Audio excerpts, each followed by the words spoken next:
Assalamualaikum warahmatullahi wabarakatuh. Selamat pagi anak-anakku. Semoga selalu dalam keadaan sehat walafiat. Nah, di pertemuan kali ini kita telah masuk ke bab 3 dan kita akan membahas mengenai pelaksanaan pemerintahan sesuai karakteristik good governance.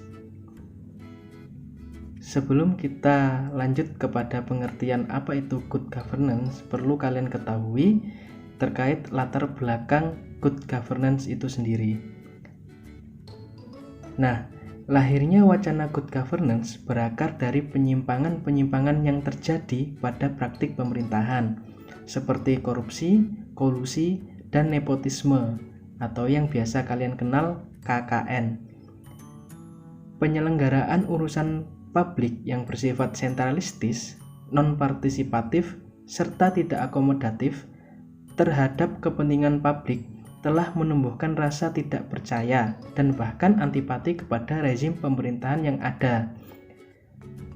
Masyarakat sendiri tidak puas dengan kinerja pemerintahan yang selama ini dipercaya sebagai penyelenggara urusan publik.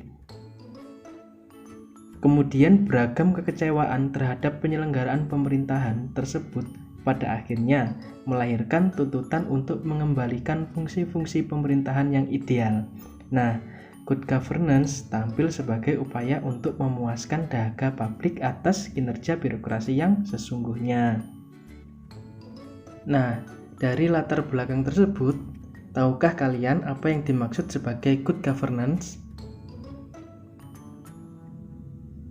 Istilah good governance berasal dari bahasa Inggris, yaitu good dan governance. Menurut lembaga administrasi negara, good memiliki arti nilai yang menjunjung tinggi keinginan rakyat dan nilai yang dapat meningkatkan kemampuan rakyat dalam mencapai kemandirian, pembangunan berkelanjutan, dan keadilan sosial. Sedangkan governance memiliki arti seluruh mekanisme, proses, dan lembaga-lembaga di mana warga dan kelompok masyarakat mengutarakan kepentingan mereka, menggunakan hak hukum, memenuhi kewajiban, serta menjembatani perbedaan-perbedaan di antara mereka. Nah, kemudian kita masuk kepada pengertian good governance yang lain. Yang pertama, menurut Peraturan Pemerintah Nomor 101 Tahun 2000. Good governance merupakan suatu pemerintahan yang dapat mengembangkan dan menetapkan prinsip-prinsip profesionalitas, akuntabilitas, transparansi, pelayanan prima, demokrasi, efisiensi, efektivitas, supremasi hukum, dan dapat diterima oleh seluruh masyarakat. Yang kedua adalah menurut Sarinah. Dalam bukunya, di dalam buku Pendidikan Pancasila dan Kewarganegaraan, mengartikan good governance sebagai suatu kesepakatan menyangkut pengaturan negara yang diciptakan bersama oleh pemerintah, masyarakat, dan swasta untuk mewujudkan kepemerintahan yang baik secara umum. Selanjutnya menurut United Nations Development Program, tata pemerintahan dalam penggunaan wewenang ekonomi, politik, dan administrasi guna mengelola urusan negara pada semua tingkat. Tata pemerintahan mencakup seluruh mekanisme, proses, dan lembaga-lembaga di mana warga dan kelompok-kelompok masyarakat mengutarakan kepentingan mereka, menggunakan hak hukum, memenuhi kewajiban, dan menjembatani perbedaan-perbedaan di antara mereka. Yang keempat, menurut Miftah Toha, adalah tata pemerintahan yang dijalankan pemerintah, swasta, dan rakyat secara seimbang, tidak sekedar jalan melainkan harus masuk kategori yang baik. Nah, itu tadi adalah pengertian lain dari good government. Nah, dari penjelasan tadi dapat dipahami bahwa good governance tidak hanya terbatas pada birokrasi pemerintahan saja, tetapi juga menyangkut masyarakat sipil yang dipresentasikan oleh organisasi non-pemerintah dan juga menyangkut sektor swasta. Nah, sekarang kita masuk kepada prinsip good government. Yang pertama ada transparansi. Transparansi di sini berarti kepemerintahan yang baik akan bersifat transparan terhadap rakyatnya, baik di tingkat pusat maupun daerah. Kemudian ada akuntabilitas. Adanya kewajiban bagi aparatur pemerintah untuk bertindak selaku penanggung jawab dan penanggung gugat atas segala tindakan dan kebijakan yang ditetapkannya. Kemudian ada partisipasi, yaitu semua warga masyarakat mempunyai suara dalam pengambilan keputusan, baik secara langsung maupun tidak langsung. Kemudian rule of law dan berkeadilan, yaitu salah satu kerangka hukum harus adil dan diberlakukan tanpa pandang bulu, termasuk di dalamnya hukum-hukum yang menyangkut hak asasi manusia. Dan juga jaminan kepastian hukum dan rasa keadilan masyarakat terhadap setiap kebijakan publik yang ditempuh. Selanjutnya ada daya tanggap atau responsif, yaitu lembaga-lembaga dan seluruh proses pemerintahan harus berusaha melayani semua pihak yang berkepentingan tanpa diskriminasi. Kemudian konsensus, yaitu sebuah tata pemerintah yang baik dapat menjembatani kepentingan yang berbeda demi terbangunnya suatu konsensus menyeluruh dan yang terbaik bagi kelompok masyarakat. Kemudian ada efektivitas dan efisien, yakni segala proses pemerintahan dan lembaga membuahkan hasil sesuai kebutuhan warga masyarakat dan dengan menggunakan sumber daya yang ada seoptimal mungkin. Yang terakhir adalah visi yang strategis.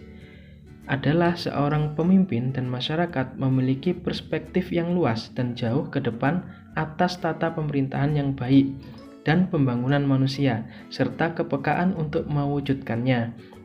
Harus memiliki pemahaman atas kompleksitas kesejarahan sosial budaya yang menjadi dasar bagi perspektif tersebut. Selanjutnya, ada asas-asas good governance. Yang pertama adalah kepastian hukum.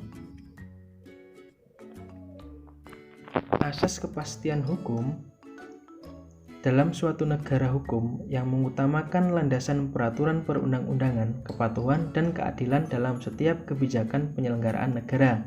Kemudian, asas tertib penyelenggaraan negara, yaitu menjadi salah satu landasan keteraturan, keserasian, keseimbangan dalam pengabdian penyelenggaraan negara. Yang ketiga adalah asas kepentingan umum, yaitu asas yang bisa mendahulukan kesejahteraan umum dengan cara yang aspiratif, akomodatif, dan selektif. Maksudnya, asas ini menghendaki pemerintah harus mengutamakan kepentingan umum terlebih dahulu. Yang keempat adalah asas keterbukaan. Asas keterbukaan ialah asas yang dapat membuka diri terhadap hak masyarakat untuk memperoleh informasi yang benar, jujur, dan tidak diskriminatif tentang penyelenggaraan negara dengan tetap memperhatikan perlindungan atas hak asasi pribadi, golongan, dan rahasia negara. Yang kelima, ada asas proporsionalitas. Asas proporsionalitas adalah asas yang dapat menentukan bahwa setiap kegiatan dan hasil akhir dari kegiatan penyelenggaraan negara harus dapat dipertanggungjawabkan kepada masyarakat atau rakyat sebagai pemegang kedaulatan tertinggi negara sesuai dengan ketentuan peraturan perundang-undangan yang berlaku. Yang kedelapan, ada asas efisiensi. Asas efisiensi adalah penggunaan pada sumber daya secara minimum guna pencapaian hasil yang optimal. Efisiensi menganggap bahwa tujuan-tujuan yang benar telah ditentukan dan berusaha untuk mencari cara yang paling baik untuk mencapai tujuan-tujuan tersebut. Yang kesembilan ada asas efektivitas, yaitu dalam pencapaian suatu tujuan secara tepat atau memilih tujuan-tujuan yang tepat dari serangkaian alternatif atau pilihan cara dan menentukan pilihan dari beberapa pilihan lainnya. Efektivitas bisa juga diartikan sebagai pengukuran keberhasilan dalam pencapaian tujuan-tujuan yang telah ditentukan. Nah, itu tadi adalah materi kita hari ini terkait good governance, yaitu yang pertama adalah pengertian, kemudian prinsip, dan yang ketiga adalah asas-asas good governance. Barangkali ada dari kalian yang ingin bertanya, silahkan bertanya di kolom komentar atau langsung japri Pak Rizal. Untuk pertemuan selanjutnya, kita akan membahas implementasi good governance di Indonesia. Sekian dari saya, kurang lebihnya mohon maaf. Assalamualaikum warahmatullahi wabarakatuh.